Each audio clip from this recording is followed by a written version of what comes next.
रात में सोते भी हैं तो ये सोच करके सोते हैं कब जल्दी सवेरा हो, सूर्य निकले और मैं जाकर के लाला का इंतजार करूं। मथुरा वाले रास्ते पर बैठ करके ऐसी परिस्थिति बन गई है नन्हे नन्हे सखाओं की।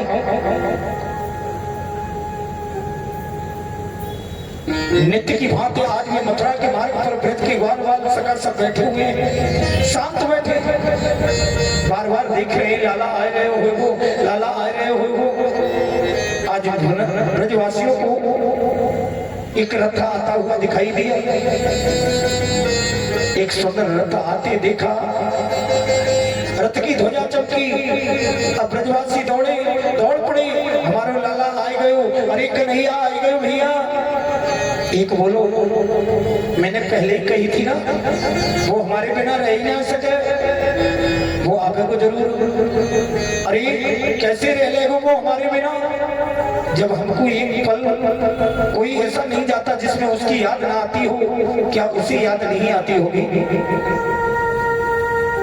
सब ब्रजवासी एकदम से दौड़ पड़े, एक नन्हा सा सखा है झंड के बीच में छुप जाता है। सखा कहते हैं लाला तू नहीं चलेगा का? बोले सुन, पहले मेरे गोविंद को आकर के मेरे पैरों में गिर करके माफी मांगनी पड़ेगी, और जब माफी मांग लेगा तभी मैं उसका दीदार करने के लिए जाऊंगा। रूठ करके बैठ गए।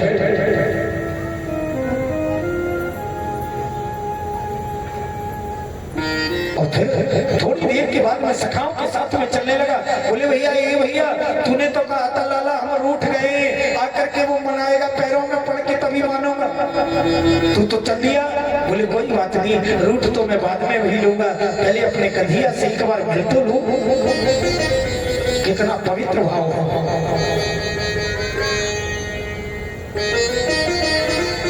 और जैसे ही रथ पास में आया, गौओं ने बछड़ों ने सुना मेरा गोपाल आ रहा है, मेरा गोविंद आ रहा है। एक तो गाय ऐसी है प्यारी, जिस दिन से मेरा गोविंद छोड़ करके गया है ना,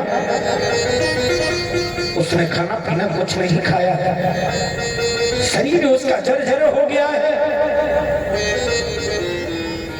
उसकी रस्सी भी खूंटे से खोल दी गई है ताकि ये तो बचेगी नहीं। उसी गाय ने जैसे ही सुना मेरा गोविंद आ रहा है, मेरा गोपाल आ रहा है, एकदम से धड़ाम से खड़ी हुई और दौड़ लगा दी उस गाय ने। गाय बछड़े सब आकर के रथ के पास में खड़े हो जाते हैं।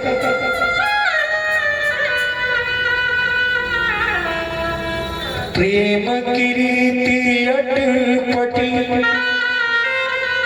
और जाने बिरला को,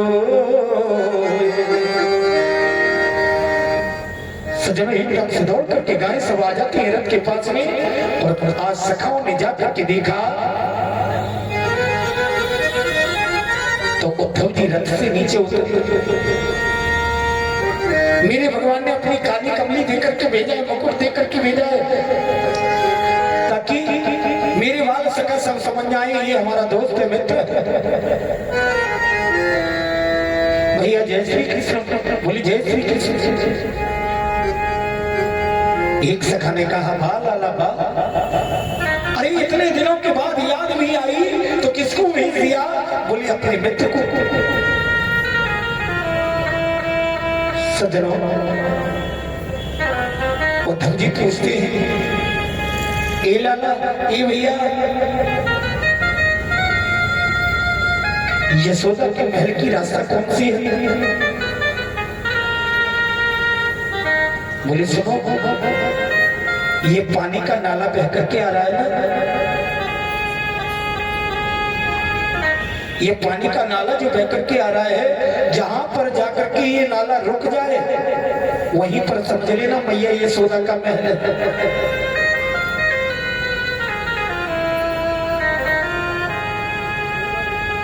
और ये कोई साधारण पानी का नाला पर समझ लेना,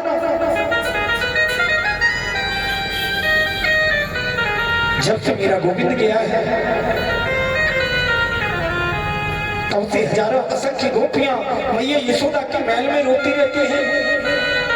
मैया मैया यशोदा रहती है, उनकी असर धाराओं का ये जल है। और जहां पर जाकर के ये जल खत्म हो जाए, नाला खत्म हो जाए, समझ लेना मैया यशोदा का महल है।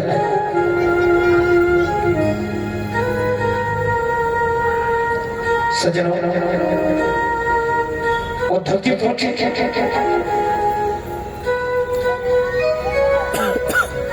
यशोदा मैया के गेट पर जैसे ही पहली सीढ़ी पर पैर रखा, आवाज आती है जय श्री कृष्ण, जय श्री कृष्ण।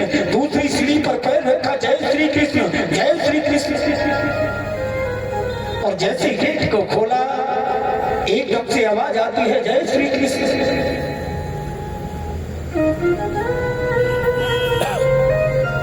प्रत्येक जगह कृष्णमय हो गई है, मानो सब लाला का दीदार करने के लिए ही खड़े हैं, बिल्कुल तैयार।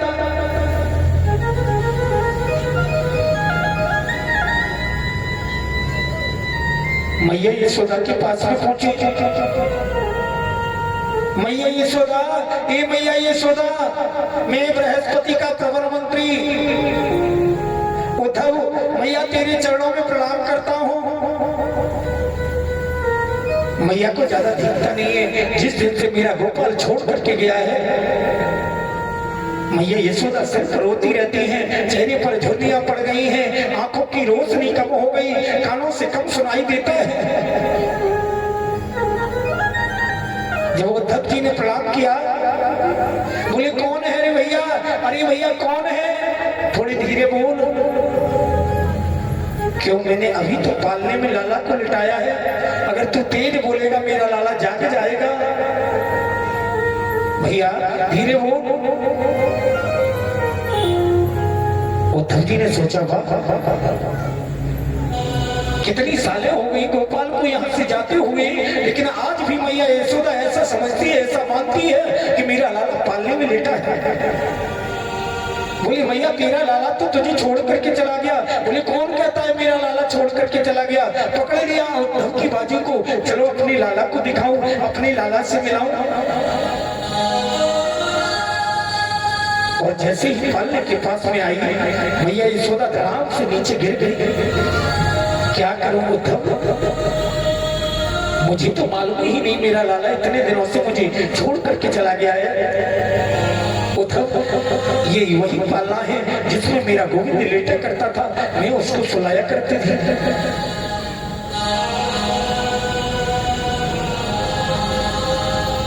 बड़ी विचित्र परिस्थिति है। मैया यशोदा के पास में बैठ करके सारी रात्रि वातावरण करते हो उद्धव जी। ज्ञान किसी ने यहाँ खिसक गई उद्धव की, मेरे जैसे लाखों तबे मिल करके मैया के चरणों पर बारी जाए तो भी कम है।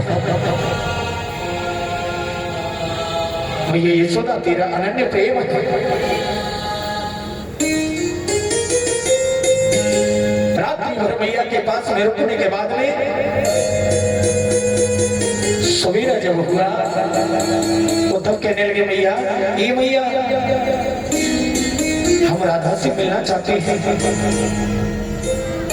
बोले जाओ सामने सीधे जाना, वहां एक पीपल का पेड़ होगा,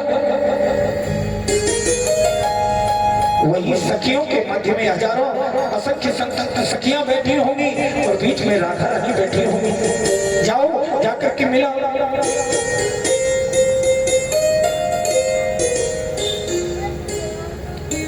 आज उद्धव जाते हैं, आखिर कैसी परीक्षा हुई इन गोपियों की, राधे रानी की।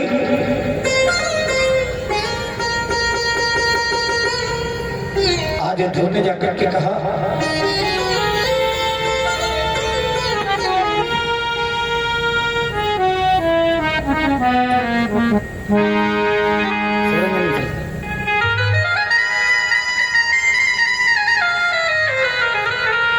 सज्जनों, उद्धव ने जाकर के कहा, पीपल के ओट लेकर के खड़े हो गए उद्धव। सखियां आपस में बात करती हैं। एक सखी कहती है, अरे सखी, मेरे सपनों में रात कृष्ण आया। दूसरी सखी पूछती है, तेरे सपनों में जब कृष्ण आया तो क्या किया कृष्ण ने? बोली सुन, हम अपने घर में भोजन प्रसादी रसोई में बना रही थी और लाला जाकर के पाटा डाल करके वहीं पर बैठ गए और हमसे बोले, अरे मौसी जो, ए मौसी जो। बोली कहा बात है? बोले एक पकौड़ी दियो तो। लेकिन क्या करूं, मैंने पकौड़ी देने के लिए जैसे ही हाथ आगे बढ़ाया, ये अभागन आंख खुल गई।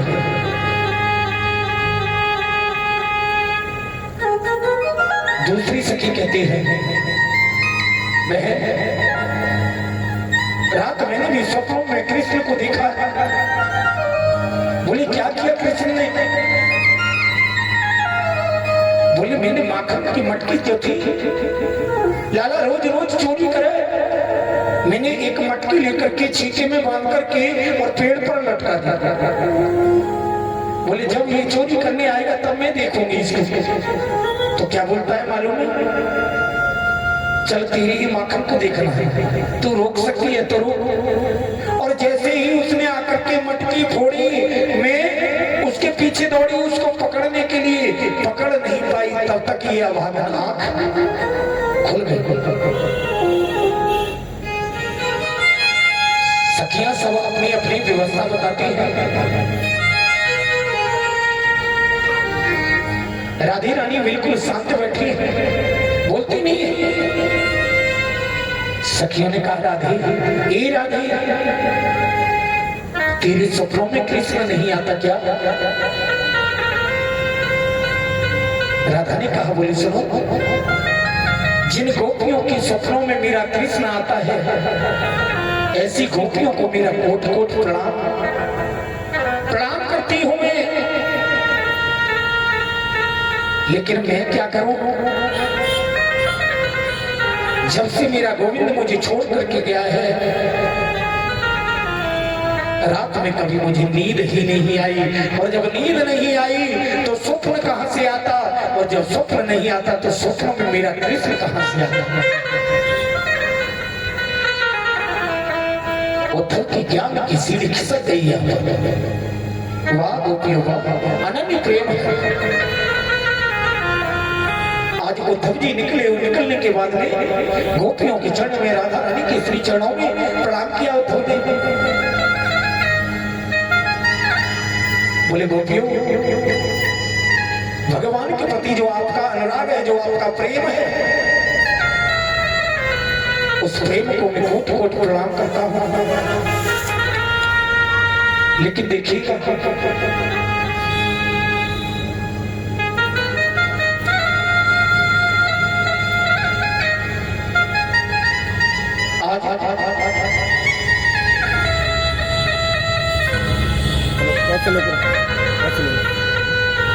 सजनों,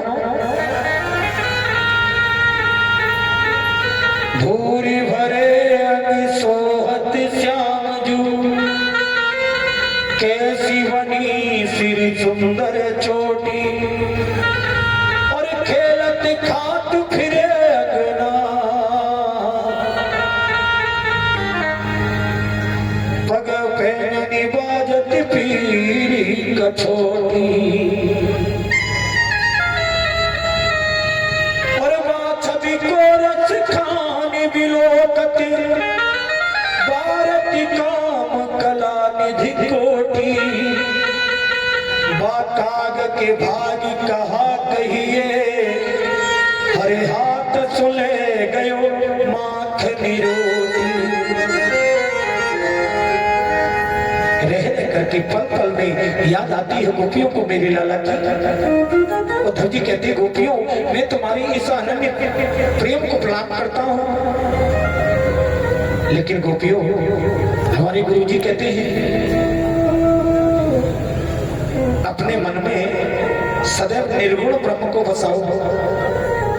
ब्रह्म के कोई हाथ नहीं होता, कोई पैर नहीं होता। अगर आपको मन लगाना है तो निर्गुण भगवान को निर्गुण रूप में देखिएगा। गोपियां कहने लगी बहुत आए समझाने वाली, अरे कौन कहता है कि ब्रह्म के हाथ नहीं होते, कौन कहता है ब्रह्म के पैर नहीं होते। अगर उसके हाथ नहीं थे तो उसने हाथ में बंसी लेकर के बजाई कैसे? तुम कहते हो ब्रह्म के पैर नहीं होते, मानते? अगर उसके पैर नहीं थे तो पैदल चल करके उसने गायों को चराया कैसे? कैसे मान ले उद्धव तुम्हारी बात को? और तुम कह रहे हो निर्गुण ब्रह्म को मन में बसाओ, तो आपकी बात मान लेंगे। लेकिन उद्धव ये बताइएगा, आपसे पूछते हैं हम, जिसके पास मन ही ना हो वो क्या करेगा?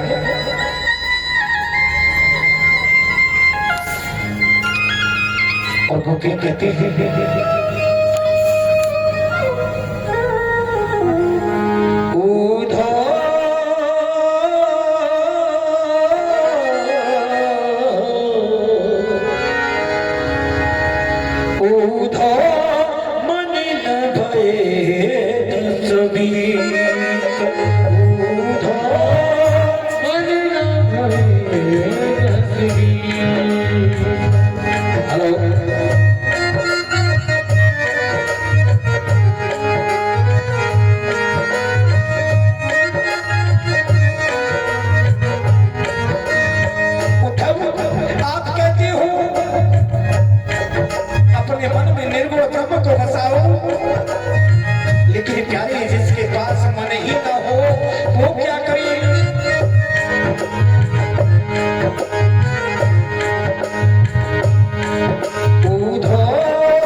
रे